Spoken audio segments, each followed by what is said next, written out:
Get ready to tune in, turn back the dial, and rediscover the airwaves of yesteryear. This is Echoes from the Past, your backstage pass to the shows that changed everything. When you think of the great westerns, you probably imagine sweeping deserts, rugged cowboys, and frontier towns brimming with drama. But in episodes like The Red Rock Mesa and Voice of the Dead, we get something, well, a little different. There's a sense of mystery, a kind of eerie undercurrent that pulls you in and makes you wonder. What's going on here? Why are these places so cursed, so full of secrets? Now, in the Red Rock Mesa, for example, the story starts with just the whisper of wind. But not just any wind. It's set against this massive red rock backdrop. And it's like the rocks themselves are alive, like they're keeping something hidden. You know? It's not your typical gunfight at high noon western. It's suspenseful. It plays with your imagination. And that's where these shows really shine. And then there's Voice of the Dead. What a title, right? It's haunting. The premise here is, get this, someone seems to, be speaking from beyond the grave. Not spooky enough? Well, the truth is way more unsettling than it first appears. And honestly, it's the kind of story that stays with you long after you've heard it. You just don't forget that kind of suspense. These episodes didn't just thrill, they created a blend of mystery and adventure that feel timeless. Something about that combination, it grabbed listeners back then and still works today. I mean, hasn't suspense always been a huge part of entertainment? It challenges us, it keeps us guessing, and when mixed with the rawness of the Old West, it's just magic. You know, I'll never forget the first Western radio drama I ever listened to. It wasn't one of these episodes, but, man, it gave me chills. Picture this, a windswept mesa with that haunting whistle of the wind. I was maybe, 8 years old, and sitting cross-legged on the floor by one of those big old radios that took up half the living room. That sound, that moment, I can still hear it when I think back. It set the mood in a way few things could. Moments like that are why radio became such an enduring form of storytelling. It made you feel like you were right there in the middle of it all. And it's no wonder these Western mysteries added that layer of suspense. It's all part of what gave these stories their edge, their staying power.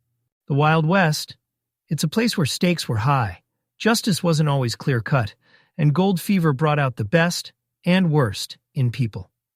10 Strike Gold is a perfect example of this. It's the story of how the promise of untold riches didn't just lure miners and prospectors, but also the outlaws who thrived on chaos.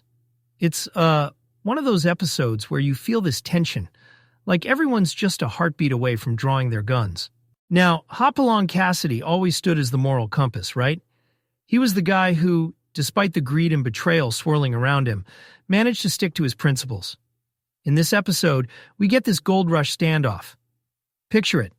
Campers circling their sights, eyes darting around, firelight reflecting off revolvers. You've got miners desperate to keep their claim, and then there's, the Phantom Bandito. A name like that, it practically promises trouble, doesn't it? So, the tension builds.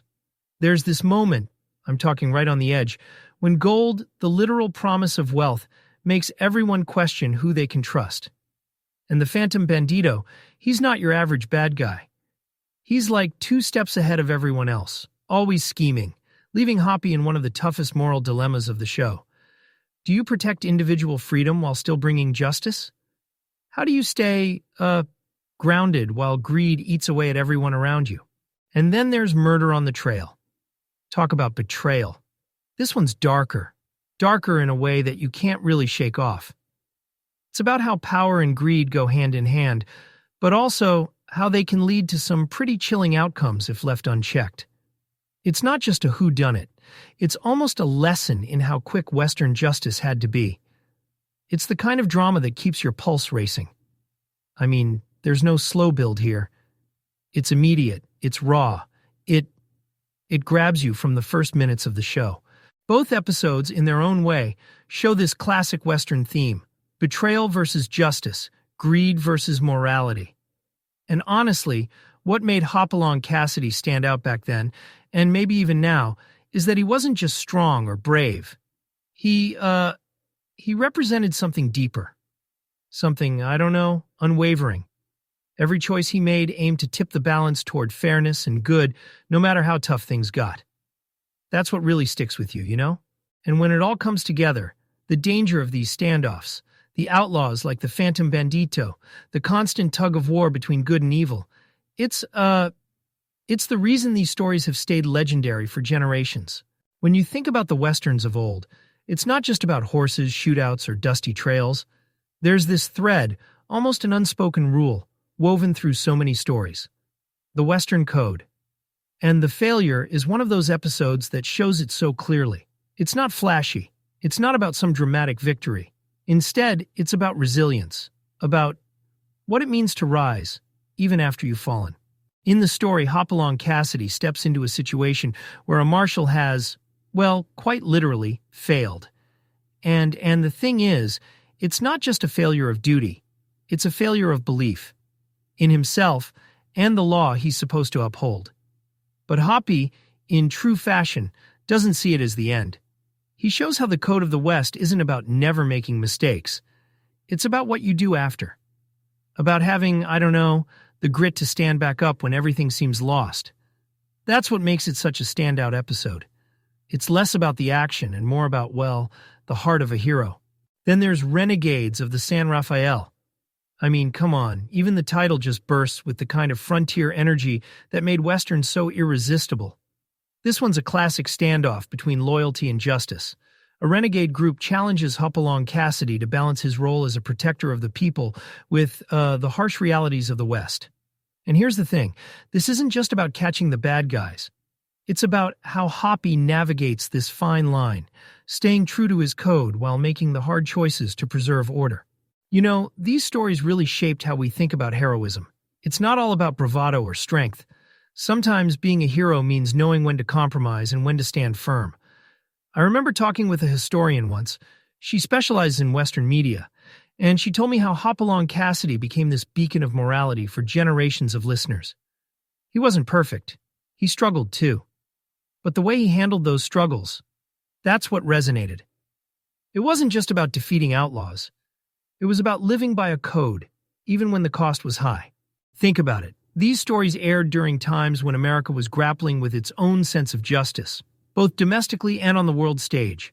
The idea of a lone cowboy or a marshal standing up for what's right, even against overwhelming odds, it wasn't just entertainment.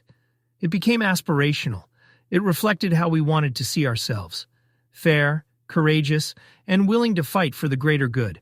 And that legacy? It still holds today. Whether through radio, TV, or even modern podcasts, the stories inspired by series like Hopalong Cassidy leave us questioning what we'd do in those moments of truth. Would we uphold our values, or let fear and greed take over? So, yeah, that's the thing about the Westerns. They're timeless. They're not just tales of a bygone era, but a reflection of who we are, or who we aspire to be. And on that note, friends, thanks for joining me on this trip down the trails of the Wild West. Until next time, take care and keep imagining those wide-open frontiers. You never know what stories are waiting for you out there.